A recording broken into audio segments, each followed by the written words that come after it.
Kita ingin mohon pertolongan kepada Allah. Sementara dengan Allah sendiri kita jauh. Sama saja dalam kehidupan kita analoginya, saudara-saudara. Orang tidak kenal kepada saudara. Tahu-tahu jauh dari saudara. Tahu-tahu datang mau minjem duit. Apa kesan saudara? Enak aja, kenal enggak, dekat enggak, datang-datang mau minjem duit. Emang duit percetakan bapak lu?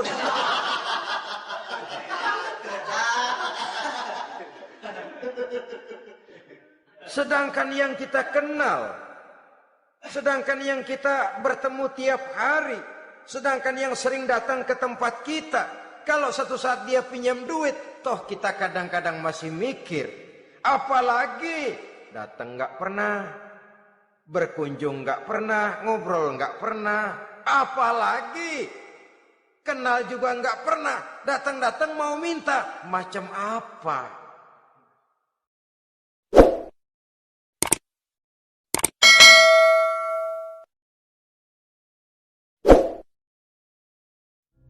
Assalamualaikum warahmatullahi wabarakatuh. Waalaikumsalam warahmatullahi wabarakatuh. Bismillahirrahmanirrahim. Alhamdulillahi rabbil alamin. Wassalatu wassalamu ala ashrafil mursalin, imamil muttaqin, sayyidil ghurril muhajjalin, wa ala alihi wa ashabihil mujahidin at-tahirin, amma ba'du. Saudara-saudara kaum muslimin rahimakumullah.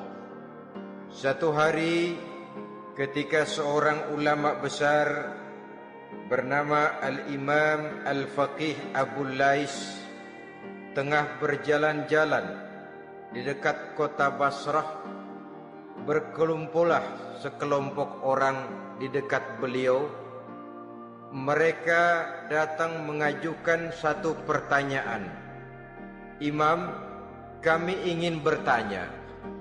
Di dalam Al-Quran itu Allah Subhanahu wa ta'ala menjelaskan, Ud'uni astajib lakum. Berdoalah kepadaku, aku akan jawab doamu. Mintalah kepadaku, aku kabulkan permintaanmu. Itu dan begitu janji Allah di dalam Al-Quran. Kami, kata orang-orang tadi, sudah lama berdoa kepada Allah. Tapi kenapa sampai sekarang doa kami ini belum dikabulkan? Katanya, Ud'uni astajib lakum. Kalau kamu berdoa, aku jawab, aku penuhi, aku kabulkan doamu. Itu janji Allah. Kami sudah lama berdoa pagi, sore, siang, malam. Nyatanya sampai sekarang doa kami belum dikabul-kabulkan. Ini bagaimana? Apa ayat Quran salah? Apa Tuhan lagi lempengan gak denger?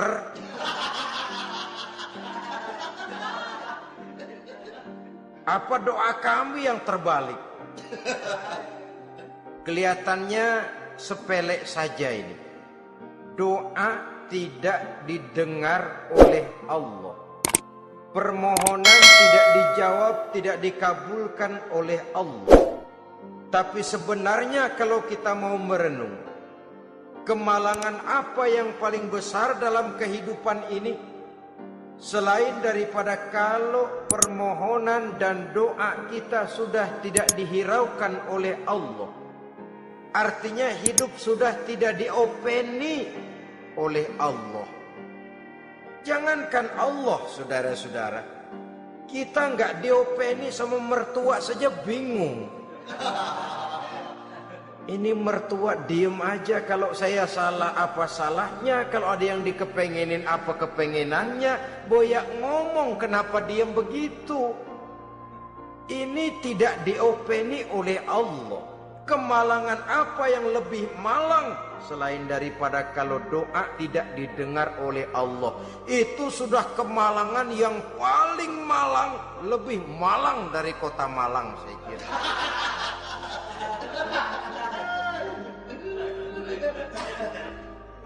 Menghadapi pertanyaan ini, Imam Al-Faqih Abu Lais senyum.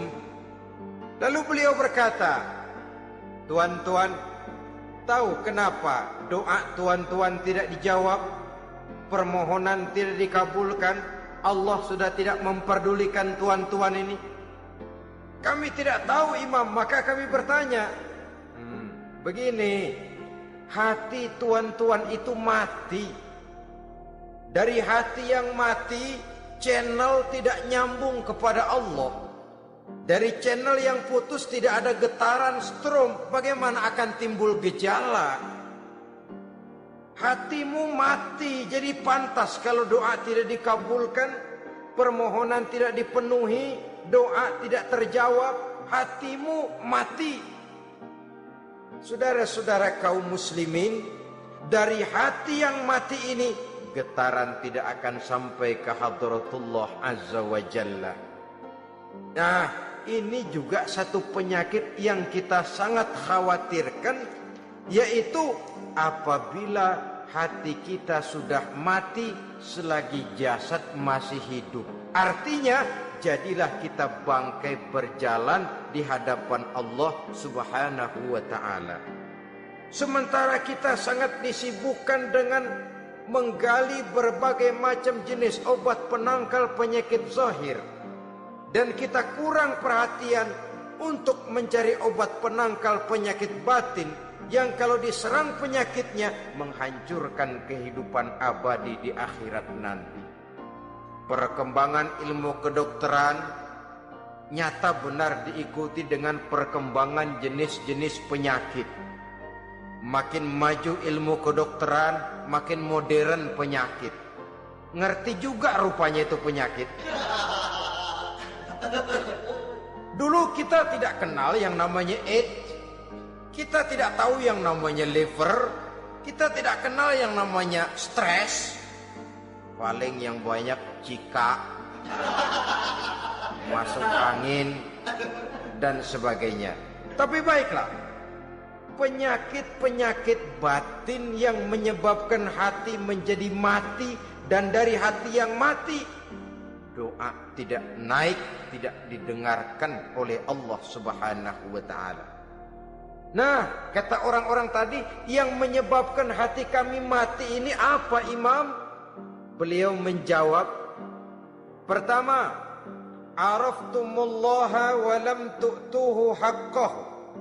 Yang menyebabkan hatimu jadi mati, pertama, kamu kenal benar kepada Allah, tapi haknya untuk disembah, kewajibanmu untuk menyembah, tidak pernah kamu laksanakan. Bagaimana Allah tidak akan jauh dari kita kalau kita tidak akan mengadakan pendekatan kepadanya? Dan pendekatan kepada Allah hanya bisa kita tempuh melalui jalur kegiatan ritual ibadah. Allah akan terlalu jauh apabila kita hanya membicarakannya lewat filsafat dan renungan yang mendalam. Tapi Allah akan dekat dan terasa hadir dalam hidup apabila kita dekati ia dengan pelaksanaan ibadah kepadanya. Kamu kenal Allah, tapi hakmu untuk menyembah, kewajibanmu untuk menyembah, haknya untuk disembah, tidak pernah kamu laksanakan. Kalau soal Allah kita kenal bukan main. Bahkan tidak hanya kita mengajarkan kenal juga kepada anak-anak kita. Kalau ditanya siapa pencipta matahari, bulan dan bintang, Allah. Siapa pencipta lautan, gunung, hutan belantara dan sungai-sungai, Allah. Siapa pencipta bumi, matahari dan sebagainya, Allah. Sembahyang apa enggak? Bagaimana nanti?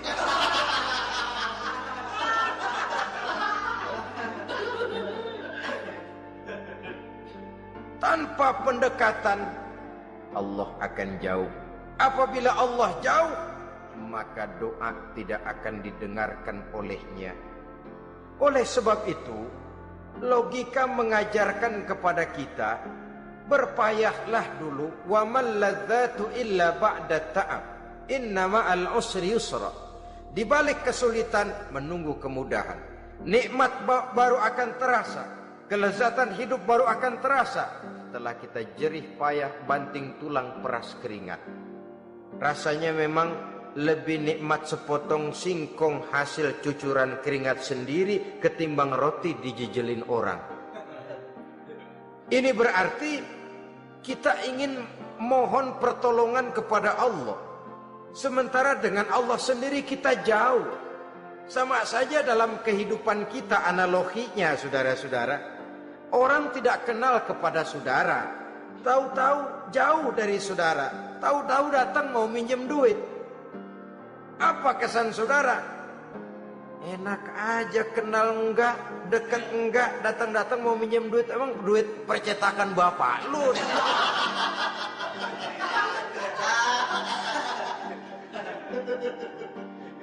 Sedangkan yang kita kenal, sedangkan yang kita bertemu tiap hari, sedangkan yang sering datang ke tempat kita, kalau satu saat dia pinjam duit, toh kita kadang-kadang masih mikir. Apalagi datang nggak pernah, berkunjung nggak pernah, ngobrol nggak pernah, apalagi kenal juga nggak pernah, datang-datang mau minta, macam apa? Datang nemuin Tuhan setahun 2 kali, Idul Fitri, doang Idul Adha. Doa cerewet banget, apa aja, apa aja diminta. Saudara hadirin, bagaimana doa akan kabul, permohonan akan dijawab? Jikalau kita jauh dari Allah, kita kenal Allah, haknya untuk disembah, kewajibannya untuk menyembah, tidak pernah kita laksanakan. Itu yang menyebabkan hati kita lalu menjadi mati. Padahal mengenal Allah, setelah mengenalnya, mengadakan pendekatan kepadanya melalui ritual ibadah yang dicontohkan oleh Rasulullah Sallallahu Alaihi Wasallam. Ini hal pertama yang menyebabkan hati jadi mati. Kamu terlalu kenal Allah tapi tidak pernah menyembah kepadanya. Sama aja orang kerja kagak, habis bulan mau minta gaji. Karena kita jitak palanya. Macam apa? Kerja enggak, tahu-tahu datang mau minta gaji. Kerja dulu yang baik, habis bulan baru. Enggak diminta pun memang sudah ada jatahnya. Ibadah dulu kita kepada Allah. Soal Allah memberikan karunia kepada kita, itu hak Allah. Apabila kita dekat dengannya, ibadah yang kita laksanakan benar, karunia itu akan datang kepada kita. Saudara-saudara, yang kedua yang menyebabkan hati jadi mati, qara'tumul Qur'an walam ta'malu bih. Kamu baca Al-Qur'an tapi ajarannya tidak pernah kamu amalkan. Kamu baca Quran tapi isinya kamu injak-injak. Sehingga ada peringatan dari Rasul Sallallahu Alaihi Wasallam. Beliau bersabda, "Iza azzamat ummatid dunya wa fi riwayatin dinaron wa dirhaman nuzi'at minha haibatul Islam. Wa iza turikatil amru bil ma'rufi wan nahyu 'anil munkari hurimat 'alaihim barakatul wahyi. Wa iza tasabat ummati saqatat min 'ainillah." 3 peringatan keras tapi yang merupakan gejala penyakit kita umat Islam diperingatkan oleh Nabi kita. Pertama, iza azzamat ummatid dunya. Apabila umatku telah terlalu mengagung-agungkan dunia, apabila umatku telah jatuh menjadi umat yang materialistis, segalanya diukur dari sudut keduniaan saja, nuzi'at minha haibatul Islam, maka akan dicabutlah dari mereka kehebatan agama Islam. Hilang kehebatan Islam apabila kita jatuh menjadi umat pengagung dunia, penyembah materi. Nilai kita, keberadaan kita tidak dihargai orang lain. Orang memandang kita remeh saja. Orang Islam gak ada apa-apanya, bayar aja. Bisa dibeli, bisa diatur, bisa dikerjain, garap saja. nuzi'at minha haibatul Islam, hilang dari mereka kehebatan Islam ini. Kenapa? Mereka telah mengagungkan dunia dan menjadikannya sebagai tujuan. Padahal dunia cuma alat, materi cuma alat, harta cuma alat. Yang kedua, wa iza turikatil amru bil ma'rufi wan nahyu 'anil munkari hurimat 'alaihim barakatul wahyi. Apabila telah ditinggalkan amar ma'ruf dan nahi munkar, maka hilanglah keberkahan wahyu. Ini yang ada hubungannya dengan masalah kita. Kita baca Quran, kita tidak amalkan isinya. Bagaimana hati tidak jadi mati? Amar ma'ruf dan nahi munkar ditinggalkan orang, hilang keberkahan wahyu. Pada saat itu boleh jadi Quran ada, tapi cuma tinggal tulisan saja. Islam ada, cuma tinggal sekedar nama saja. Diseminarkan, disimposiumkan, dimuktamarkan, tapi tidak dijabarkan dalam kehidupan sehari-hari. Apabila amar ma'ruf dan nahi munkar telah ditinggalkan orang, hilang keberkahan Quran. Akibatnya apa?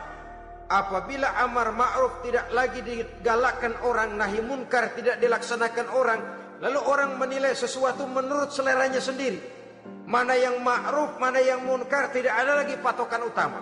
Kalau baik kata otaknya, dia kerjakan. Tidak baik menurut otaknya, dia tinggalkan. Agamanya adalah otak, berhalanya adalah akal. Akhirnya umat kehilangan pedoman. Tidak lagi jelas mana batas yang ma'ruf, mana batas yang munkar. Dalam kondisi sedemikian, akhirnya akan terjadi penjungkiran nilai. Paling celaka nantinya, yang ma'ruf malah dianggap munkar, yang munkar malah menjadi ma'ruf. Peringatan ketiga dari Nabi, wa iza tasabat ummati saqatat min ainillah. Apabila umatku sudah saling berbantahan, apabila umatku sudah saling caci memaki, saqatat min ainillah, jatuhlah mereka dalam pandangan Allah Subhanahu wa taala. Hilang wibawa umat yang sudah saling mencaci maki, saling menjatuhkan, saling gasak, gesek, gosok. Justru agama menganjurkan kita ini saling asah, asih, asuh. Kadang yang kita praktekkan, kita ini saling gasak. Yang kedua, saling gesek. Yang ketiga, saling gosok. Gasak, gesek, gosok. Kacau kita ini. Saling gasak, menjegal kawan seiring, menggunting dalam lipatan. Saling gosok, fitnah sana, fitnah sini. Saling gesek, sikut kiri, sikut kanan. Tidak peduli orang lain luka dan sebagainya. Yang penting dia bisa nangkring. Jatuh kita dalam pandangan Allah apabila umat sudah saling mencaci maki. Maka kita kembali kepada persoalan. Hal kedua yang menyebabkan hati jadi mati, qara'tumul Qur'an walam ta'malu bih. Kita baca Al-Quran, tapi ajarannya nyaris tidak kita amalkan di dalam kehidupan kita. Akibatnya hati lalu jadi mati. Itu yang kedua. Yang ketiga, yang menyebabkan hati jadi mati dan doa tidak terjawab, itta'aitum annakum min ummati Muhammadin sallallahu alaihi wasallam wa lam ta'malu bi sunnatihi.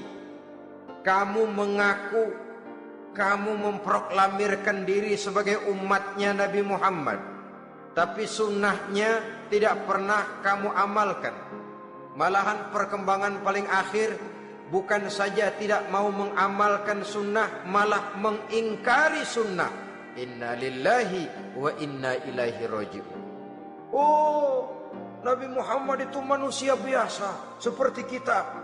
Sebagai manusia dia bisa salah. Dan ternyata hadis banyak yang palsu.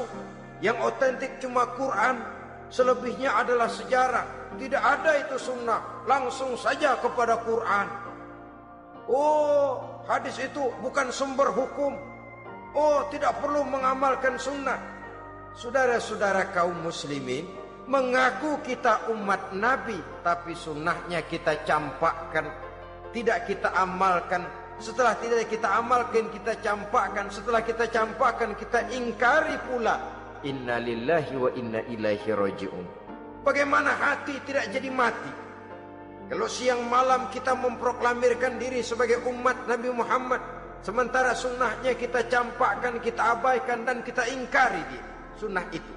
Padahal jikalau sekarang kita mengenal Islam, jikalau kita sekarang mengerti halal haram, tahu hak batil, bisa memilah dan memilih antara yang ma'ruf dengan yang munkar, itu utamanya adalah karena jasa Nabi Muhammad SAW, yang dari generasi ke generasi dilanjutkan oleh para sahabat, oleh tabi'in, oleh tabi'it tabi'in, terus oleh para ulama-ulama sampai kepada kita sekarang ini. Walaupun beliau hanya berfungsi sebagai penyampai, tapi kepribadiannya dijadikan model oleh Allah Subhanahu wa taala di dalam kita melaksanakan kehidupan beragama. Bahwa beliau manusia seperti kita, memang dalam arti unsur biologisnya ya manusia, punya darah, punya daging, punya hati, punya perasaan, bisa sedih, bisa gembira.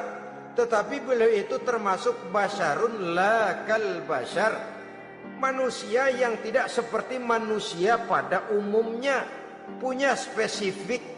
Dan itu wajar sebagai seorang Rasul pilihan Allah, apalagi merupakan Rasul pilihan dari sekian puluh pilihan.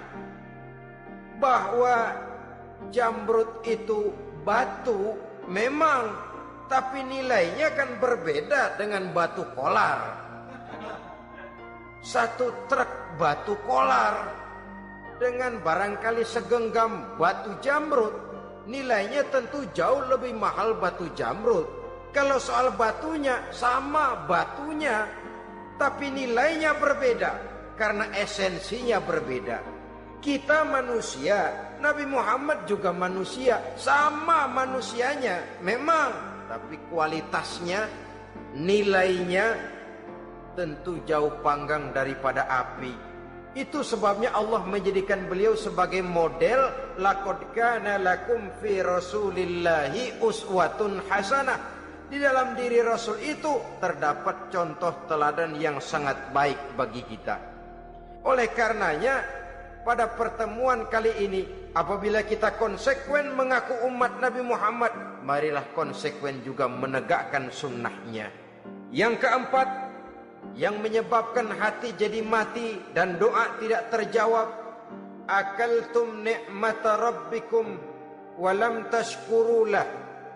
Tiap hari kamu makan nikmat Tuhanmu, tapi kamu tidak pernah mau bersyukur kepadanya, kepada Allah Subhanahu wa ta'ala.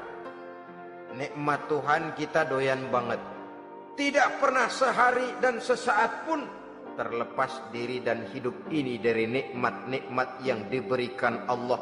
Sejak kita bangun tidur sampai tidur kembali, bahkan tidur itu sendiri, di pasar, di sawah, di kantor, dimanapun kita berada, gak pernah nikmat Allah berhenti.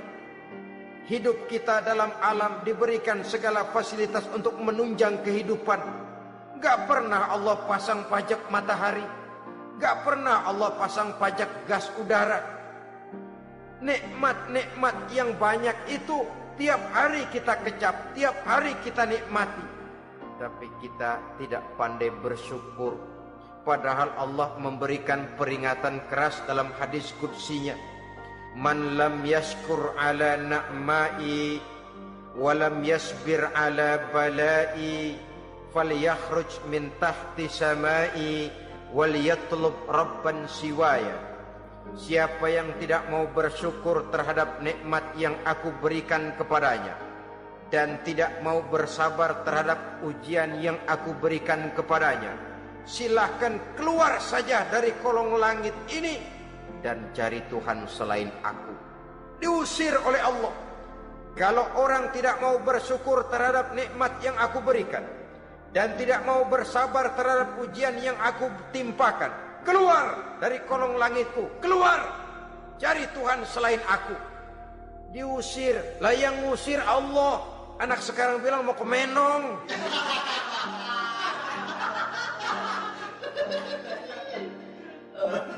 Kalau diusir kita dari Jakarta, masih bisa pindah ke Bandung. Diusir kita dari Bandung, bisa pindah ke Jogja, Solo. Diusir kita dari Indonesia, bisa pindah ke Singapura, Malaysia. Diusir dari kolong langit, mau cari langit mana lagi? Kalau kau tidak mau mensyukuri nikmat, tidak sabar terhadap ujian yang aku berikan kepadamu, keluar saja, keluar dari kolong langitku ini. Cari Tuhan selain aku. Kalau istilah kita mah Tuhan, jengkel banget udah itu. Nikmatku, nikmat yang aku berikan kau makan, tapi kepadaku engkau tidak pernah mau bersyukur. Saudara-saudara kaum muslimin rahimakumullah, wajar. Kita dulunya tidak ada, sekarang ada nikmat. Susunan biologis manusiawi kita demikian cantik, nikmat. Tinggal di bumi, fasilitas yang kita perlukan disediakan, tinggal kemampuan kita mengelolanya. Nikmat. Diberikan kita otak yang membedakan kita dengan binatang, nikmat. Diberikan kita agama, diutus para rasul untuk jadi model dalam kehidupan kita, nikmat.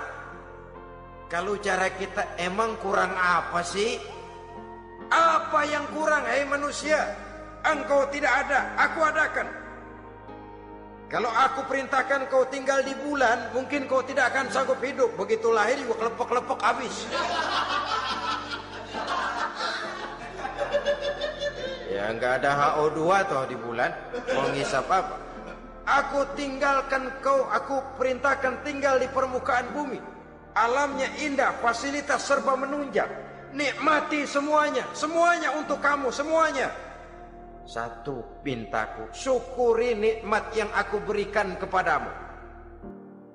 Ya bukan cuma syukur dalam ucapan, syukur dalam perbuatan. Banyak nikmat yang diterima, makin banyak dia sujud, makin banyak dia ruku, makin banyak dia mengadakan pendekatan kepada Allah. Syukur dalam artian berupa tindakan dan perbuatan, mempergunakan nikmat sesuai dengan kehendak yang memberikan nikmat itu sendiri kepada kita. Saudara-saudara kaum muslimin rahimakumullah, ini penyakit yang keempat. Kamu makan nikmat Tuhanmu, tapi kamu tidak pernah pandai bersyukur kepadanya, mensyukuri nikmat yang diberikan tadi. Bagaimana hati tidak jadi mati? Kita sibuk mempersolek jasmani, mencari obat penangkal penyakit zahir. Maka yang ramai di zaman sekarang, saudara lihat, salon, fitness, senam, macam-macam jenis. Tidak ada salahnya dan tidak ada jeleknya. Tapi kalau itu sampai melupakan kita kepada memperindah batin, memperbaiki jiwa, artinya bukankah kita perlahan tapi mempersiapkan diri menjadi bangkai berjalan di hadapan Allah. Dengan operasi plastik, yang pesek jadi mancung, yang sipit jadi belok, kulit keriput jadi kencang, pipi terlalu cekung bisa diatur.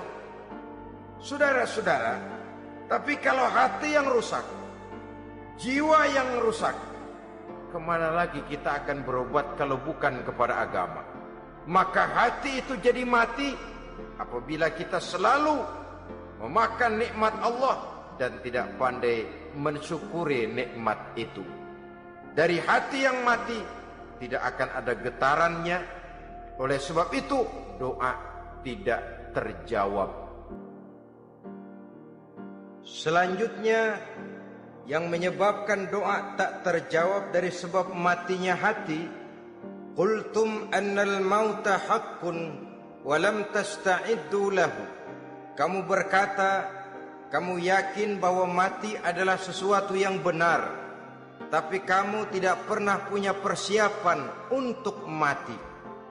Padahal menurut logika, orang yang akan bepergian jauh tentu dia harus mempunyai bekal yang cukup. Semakin jauh jarak perjalanan yang akan ditempuhnya, semakin banyak perbekalan yang harus dibawanya. Dahulu, seketika beberapa jamaah dari Yaman akan melaksanakan ibadah haji dengan nekat. Mereka berprinsip, pokoknya kan berangkat haji jadi tamunya Allah, nanti Allah yang akan ngelayanin. Mereka nekat, modal badan doang berangkat. Diadukan kepada baginda Rasul, lalu turun peringatan dari Allah, wa tazawwadu fa inna khairaz zadi taqwa. Jangan begitu, bawa bekal. Sesungguhnya bekal yang paling baik adalah takwa. Bahwa berangkat dengan bekal takwa itu bekal yang paling utama. Tapi bekal-bekal yang lain pun jangan diabaikan. Kalau kita akan berangkat untuk tujuan yang baik, bekal yang paling utama memang takwa. Tapi tidak berarti harus mengabaikan bekal-bekal yang lain. Begitulah, semakin jauh perjalanan yang akan kita tempuh, semakin banyak bekal yang harus kita hadapi. Kalau saudara mau pergi ke Surabaya, tidak membawa bekal kemudian berani berangkat, rasanya sih saya pikir itu bukan berani, nekat namanya. Sama saja orang belum pernah sembahyang mati. Nekat tuh orang. Berani amat. Belum berbuat kebaikan barang sedikit pun sudah mati. Nekat namanya itu. Sama saja tadi, nggak bawa bekal apa-apa berangkat ke Surabaya. Sampai Surabaya belum tentu, sengsara udah jelas. Belum punya bekal yang baik sudah mati. Sampai ke surga belum tentu, tapi kebelangsak dan sengsara rasa-rasanya pasti itu. Oleh karena itu, kalau kita yakin mati sesuatu yang benar, sesuatu yang pasti datang menimpa, maka hendaklah kita mempersiapkan bekal. Kemudian idda'aitumun najata minan nar wa ramaitum fiha anfusakum. Kamu memproklamirkan diri ingin selamat dari neraka, tapi kamu lemparkan dirimu ke dalam neraka.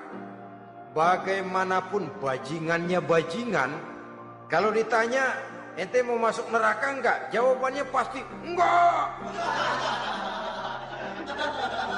Itu pasti perbuatannya sendiri yang melemparkan dirinya ke dalam neraka, membiarkan dirinya berlarut-larut, bertimbun-timbun dalam dosa dan kesalahan, dan tidak akan ada niatan untuk memperbaiki diri. Hanyut di meja judi, habis ditelan minuman keras, fitnah sana fitnah sini, hasud sana hasud sini. Padahal mulutnya ingin selamat dari neraka, perbuatannya malah melemparkan dirinya ke dalam api neraka. Tidak ada orang yang lebih sayang kepada diri kita selain kita sendiri. Dan menyayangi diri itu tidak cuma dengan memandikannya sehari 3 kali, memakaikannya parfum dengan segala macam merek, memakai sabun yang wangi-wangi, minyak yang harum-harum. Lebih daripada itu, jaga dan sayangi diri. Jangan jatuhkan dia ke dalam perbuatan-perbuatan yang bisa menjerumuskan diri itu ke dalam neraka. Kemudian disambung oleh Imam Al-Faqih Abu Lais yang menyebabkan doa tidak terjawab karena hati mati. Idda'aitum dukhulal jannah walam ta'malu laha. Kamu ingin masuk surga, tapi kamu berat mengamalkan perbuatan yang bisa menyampaikan kamu ke surga. Semua kita kalau ditanya mau masuk surga, mau. Tapi jarang yang berlomba melakukan perbuatan-perbuatan yang bisa menyampaikan kita ke surga. Kemudian yang terakhir kata Imam Al-Faqih Abu Lais, dafantum mautakum walam ta'tabiru laha. Kamu menguburkan orang yang mati di antara kamu, tapi kamu tidak bisa mengambil iktibar, tidak bisa mengambil pelajaran dari mayit yang jenazah yang kau kuburkan itu. Mestinya kan nguburin orang tuh membuat sadar. Iya, kalau sekarang dia saya baringkan di liang lahat, menghadap ke arah kiblat, bantalnya tanah, setelah itu ditutup dengan papan, lalu ditimbun dengan tanah. Iya, sekarang giliran dia, giliran saya, entah besok, lusa, bulan depan, tahun depan, tapi pasti mengubur mayat, mengubur jenazah, tapi tidak bisa mengambil iktibar dari yang dilaksanakannya itu. Ini merupakan penyakit-penyakit batin yang merupakan handicap, yang menimbulkan jarak antara kita dengan Allah Subhanahu wa ta'ala. Pantas kalau itu semua ada pada diri kita, hati jadi mati. Dari hati yang mati, doa tidak akan tembus. Kita tidak lagi akan diperdulikan oleh Allah Subhanahu wa ta'ala. Dan itu sekali lagi kemalangan yang terbesar dalam kehidupan kita. Bagaimana jalan keluarnya? Pertama, memperbaiki batin kita, menyelamatkan diri daripada penyakit-penyakit yang bisa mematikan hati seperti yang sudah saya sebutkan tadi. Yang kedua, berdoa dengan adab, sehingga tata cara di dalam kita bermohon kepada Allah Subhanahu wa ta'ala dibicarakan secara khusus oleh Al-Imamul Ghazali dalam kitab Ihya beliau yang disebut adabud doa. Adab di dalam kita melaksanakan doa kepada Allah Subhanahu wa ta'ala. Setelah batin ini bersih dari penyakit-penyakit hati yang bisa menyebabkan hati jadi mati, berdoalah kita kepada Allah. Bagaimana adabnya? Kata Imamul Ghazali rahimahullah, yang pertama, hendaklah ia di dalam berdoa itu memilih waktu yang mulia. Minal awqatis syarifah, kata beliau. Memilih waktu-waktu yang punya nilai mulia. Ramadan dalam 1 tahun, Jumat dalam tiap minggu, sepertiga malam yang akhir pada setiap hari. Waktu-waktu yang punya nilai mulia. Walaupun misalnya saudara berdoa pada hari Kamis, tidak ada halangannya Allah mau kabulkan. Ini tidak berarti bahwa kalau sudah berdoa hari Jumat lalu hari Kamis tidak mau berdoa, tidak. Lebih memilih mengintai waktu-waktu yang punya nilai mulia. Lailatul Qadar sekali dalam setahun. Waktu-waktu yang punya nilai mulia. Logikanya begini, saudara-saudara. Kalau kita datang ke rumah seseorang, tujuan utama kita minjem duit, yang paling pertama kita perhitungkan tanggal berapa nih? Kan itu toh, tanggal berapa? Kalau tanggal 20 atuh minjem duit, orang lagi ngap-ngapan, boro-boro dia bisa minjemin, dia sendiri mungkin lagi pusing. Kita lebih dulu kita amatin tanggal berapa nih? Yang enak sore apa siang? Jam 2. Jam 2 dia baru pulang dari kantor, tapi giliran tidur. Kalau dia tidur dibangunin, datang mau minjem duit, kagak dimaki-maki sudah kebagusan deh.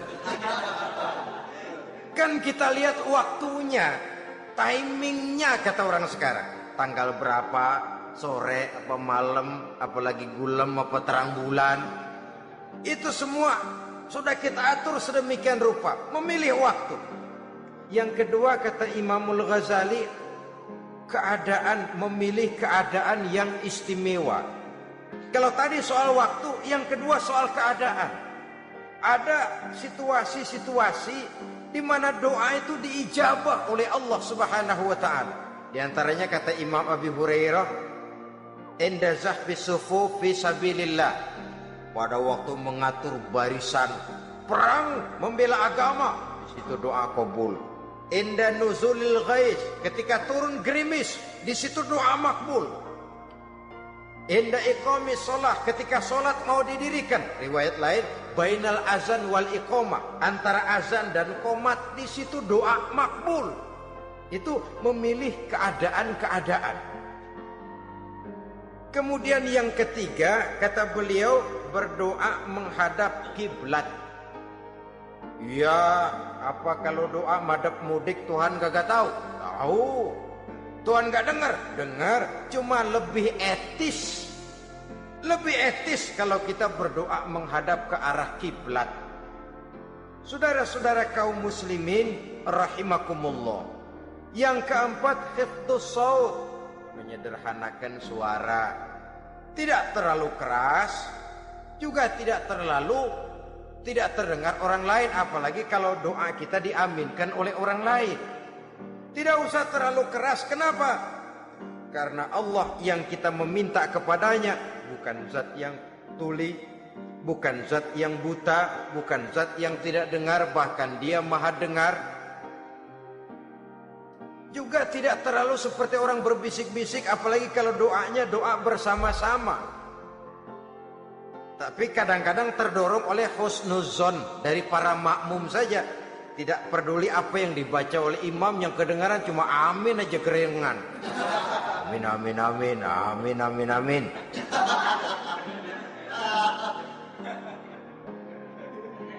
Juga tidak terlalu keras, seperti orang berdoa, seperti orang pidato.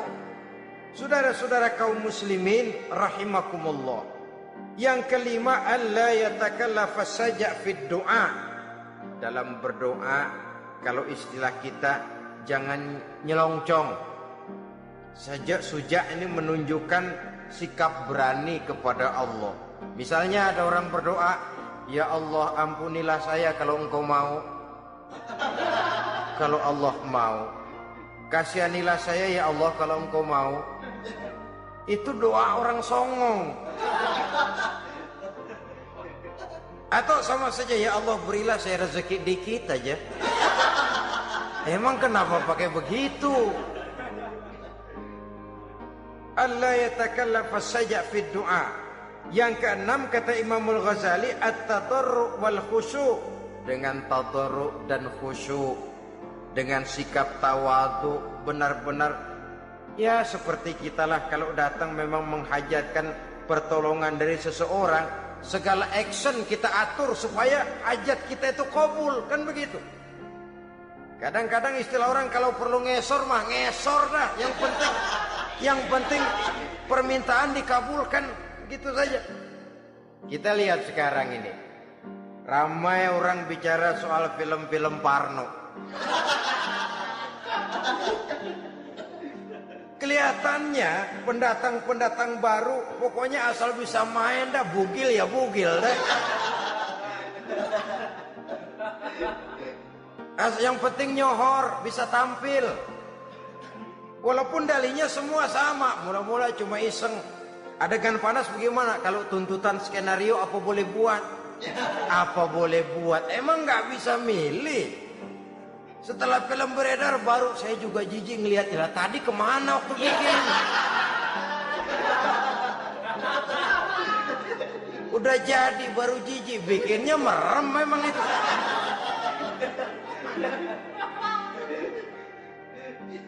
Tapi ada satu analogi, asal bisa main, asal bisa tampil di layar, apa saja jadi taruhan sudah. Bugil ya bugil dah, gak soal dah, pokoknya bisa main, tampil, nyohor, masuk koran.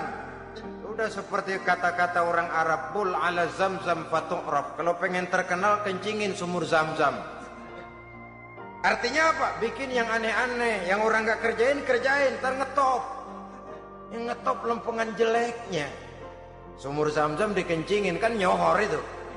Sedunia orang kenal. Kenapa? Gila. Saudara-saudara kaum muslimin rahimakumullah, sangat kita sayangkan kalau lalu orang berlomba-lomba dengan cuma modal paha mulus, wajah cantik, dimauin apa saja mau, lalu bisa tampil. Akibatnya yang jadi korban adalah anak-anak kita.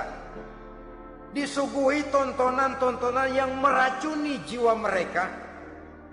Walaupun akibatnya barangkali ya lain, seperti band orkes dengan film memang akibatnya tidak langsung ya. Kalau band orkes akibatnya langsung, dia bisa berantem di tempat lokasi. Film orang nonton tahu dia di tempat itu, bukan di tempat itu dia praktek, pulang jadi pikiran dia. Tadi serem ya, ntar kalau ada kesempatan kita praktek. Nah, ntar ngancemnya itu yang gak enak. Tapi yang saya analogkan dengan persoalan kita, tingkah pola artis, apapun dilakukan asal bisa main. Nah itu tuh, asal dapat kesempatan acting. Dalihnya ya tuntutan skenario lah, iseng lah, macem-macem lah. Tapi yang jelas satu target, saya harus dapat kesempatan main. Untuk sampai ke situ, cara apa saja harus saya tempuh. Tidak peduli harus menginjak-injak norma dan budaya bangsa yang luhur. Tidak peduli harus bertentangan dengan kaidah agama. Tidak peduli hasilnya meracuni umat masyarakat, terutama generasi muda. Yang penting kan ngetop. Saudara-saudara, baiklah ya, itu soal lain. Tapi soal kita ialah at-tadarru wal khusyu'. Bermohon kepada Allah dengan tadarru, khusyuk dan tawadu. Seperti kalau kita mau bermohon kepada seseorang, kita merendahkan diri. Pak, saya memang orang gak mampu, Pak. Utang saya udah selebar kampung, Pak. Anak udah 16 seperempat. Apa saja kita meratap, menghibah, mengeluh, merintih, ujungnya kan yang penting gue pinjam duit dapet dah. Apa kayak diomongin, pokoknya pulang bawa duit, itu saja. Itu strategi manusiawi. Kalau ini kita adakan konteks, oh iya, kepada Allah lebih lagi kita tadarru, khusyuk, tawadu. Doa dengan tawadu, sebab kita akan bermohon kepada yang serba maha. Menghadap ke arah kiblat, duduk bertafakur dengan khusyuk, tawadu. Jangan doa sembari tolak pinggang.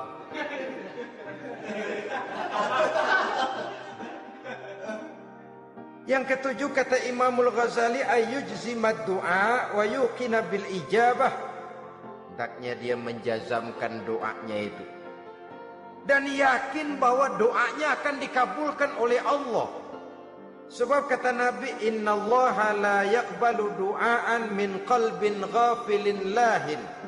Allah subhanahu wa ta'ala tidak akan menerima doa dari hati yang lalai dan main-main.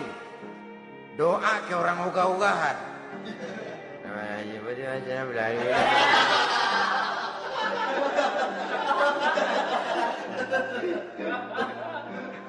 Kali malaikat nyongok dong, lu minta apa lu?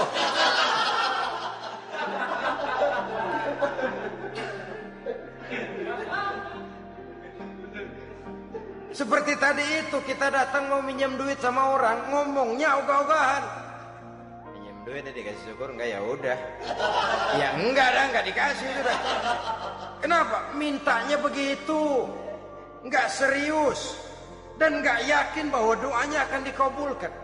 Kalau kita sudah punya keyakinan, jangan-jangan doa saya enggak diterima Allah. Enggak.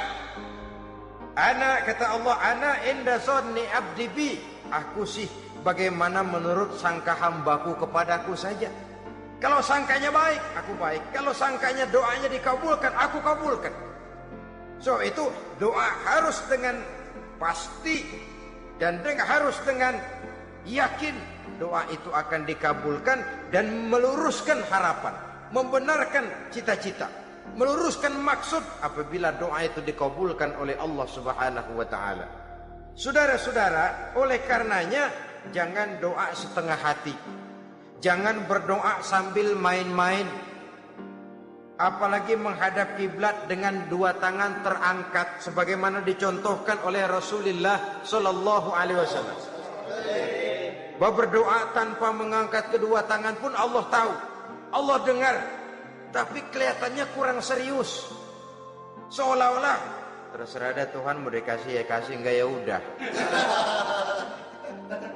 Seolah-olah kita tidak serius dalam berdoa.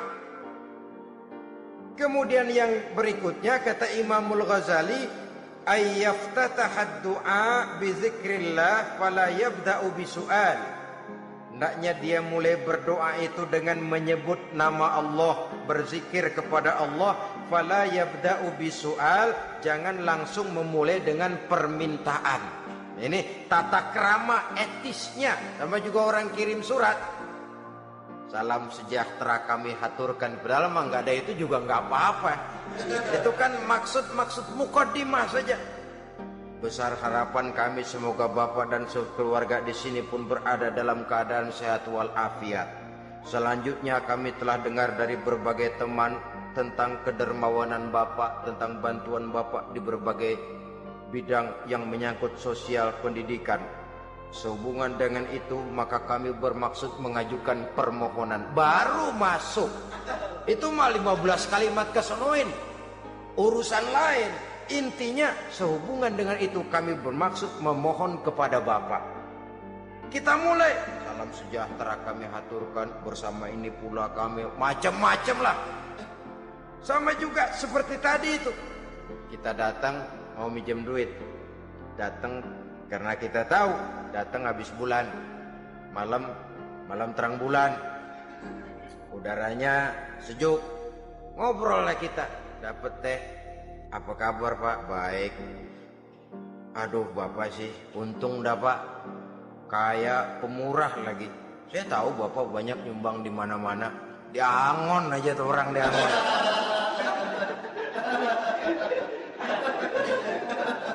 Kira-kira udah mau telap aja baru dikedet.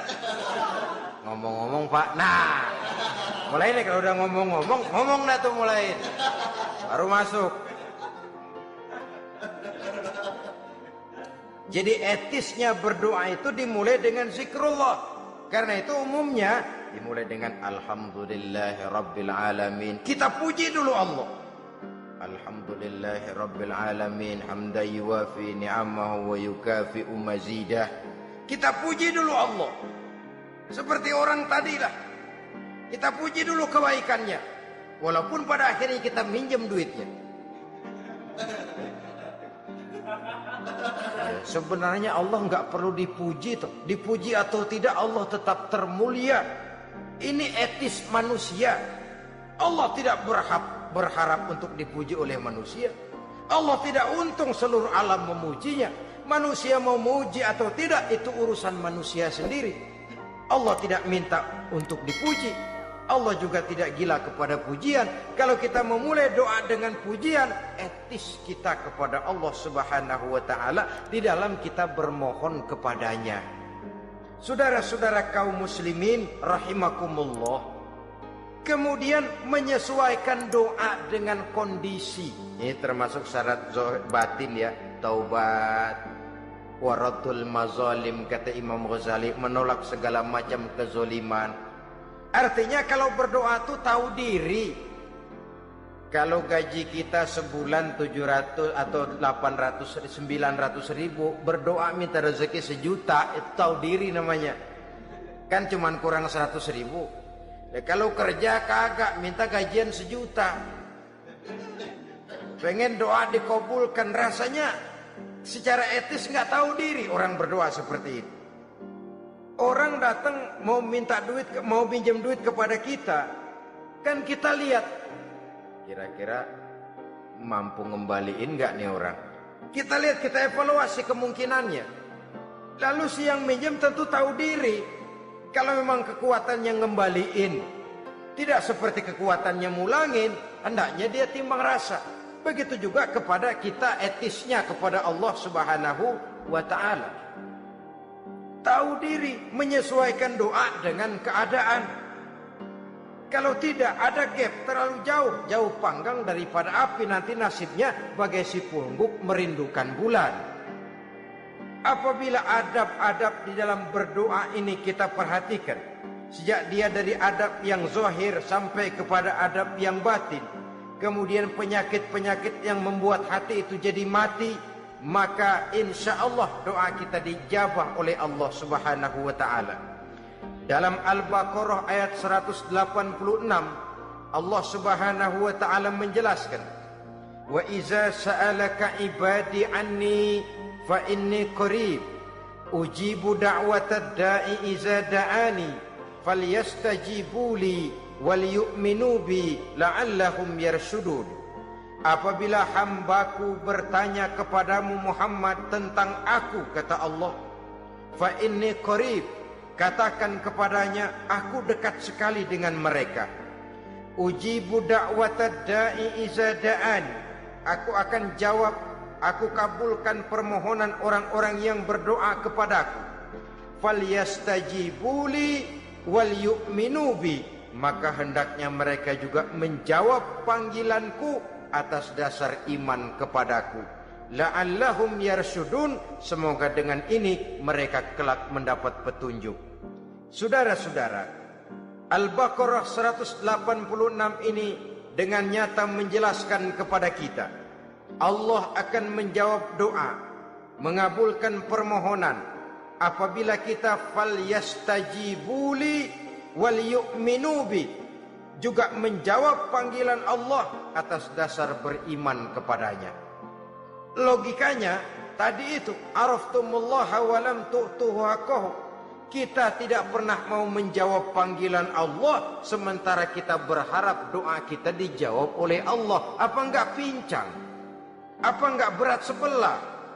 Panggilan Allah kita berat memenuhinya, sementara kita sangat berharap agar permohonan kita, seruan kita dikabulkan oleh Allah.